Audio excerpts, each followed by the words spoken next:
ইমাম আবু হানিফা রহিমাহুল্লাহ তার যুগে একজন নাস্তিক ছিলেন। আপনারা গল্পটা শুনে থাকবেন। এই নাস্তিক বলতো যে আল্লাহ বলতে কিছুই নাই। তো ইমাম আবু হানিফার অনুসারীদের সঙ্গে তার ডিবেট হয়েছে, তর্ক হয়েছে।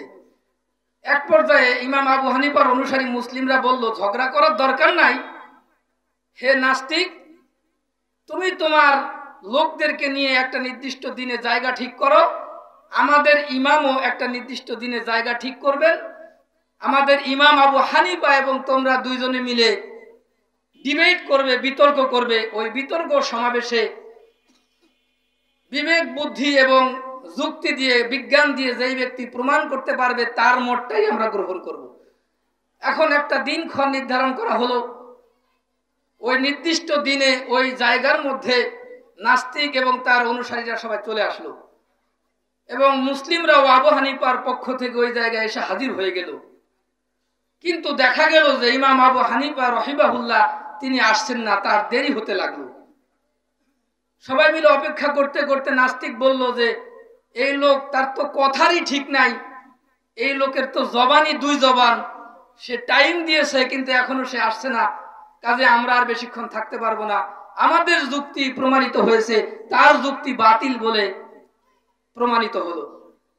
অপেক্ষা করতে করতে ইমাম আবু হানিফার লোকেরা, মুসলিমরা বলল আরেকটু অপেক্ষা করুন, হয়তো বা হুজুর কোনো বিপদে পড়েছেন। এভাবে অপেক্ষা করতে করতে এক পর্যায়ে ইমাম আবু হানিফা রহিমাহুল্লাহ এসে ওইখানে উপস্থিত হয়ে গেলেন। ইমাম আবু হানিফা এসে যখন বলেন আসসালামু আলাইকুম ওয়া রাহমাতুল্লাহি ওয়া বারাকাতুহু, তখন নাস্তিক বললেন, রাখেন আপনার সালাম। আরে মিয়া, আপনার তো জবানেরই ঠিক নাই। আপনি বলেছেন কখন আসবেন, আমরা এসে বসে আছি, আর আপনি আসলেন এখন। আপনার তো জবানই ঠিক নেই, আপনার সঙ্গে আবার কি বিতর্ক করব, কিসের তর্ক করব? ইমাম আবু হানিফা বললেন, ভাই আমার, একটু আমার কথাটা তো আগে একটু শুনো। নাস্তিক বলল, কি কথা শুনবো বলেন। আবু হানিফা রহিমাহুল্লাহ বললেন, আমি বাড়ি থেকে যথাসময়ে রওনা দিয়েছিলাম, প্রতিমধ্যে একটা বড় নদী পড়েছে।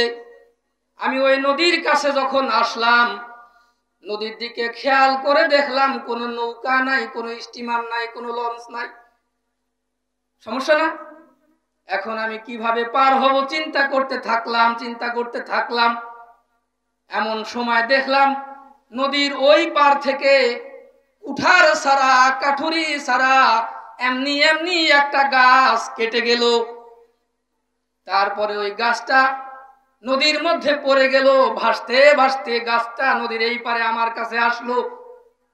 তারপরে মিস্ত্রি ছাড়া, করাত ছাড়া গাছটা এমনি এমনি তক্তা হয়ে গেল।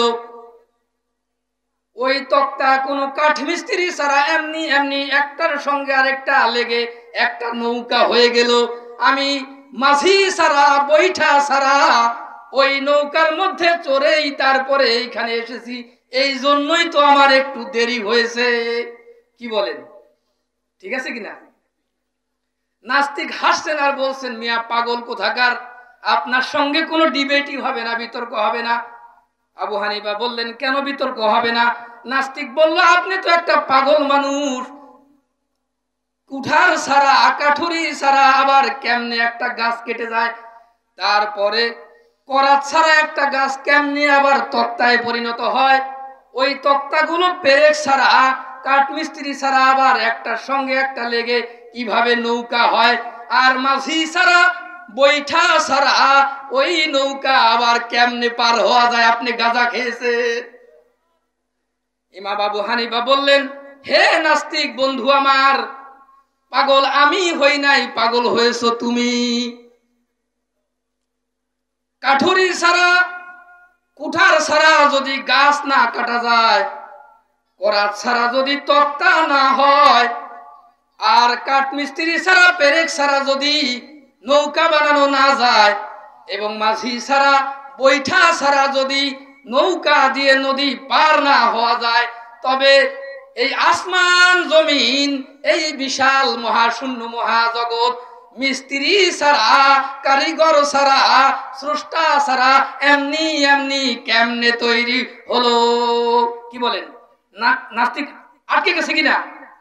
নাস্তিকের মাথা খুলে গেল, সে হতবাক হয়ে গেল। তাই তো, সঙ্গে সঙ্গে নাস্তিক বলল, হে মুসলমানদের ইমাম, আপনি আমারে পড়ায়া দেন লা ইলাহা ইল্লাল্লাহু মুহাম্মাদুর রাসূলুল্লাহ। আল্লাহু আকবার।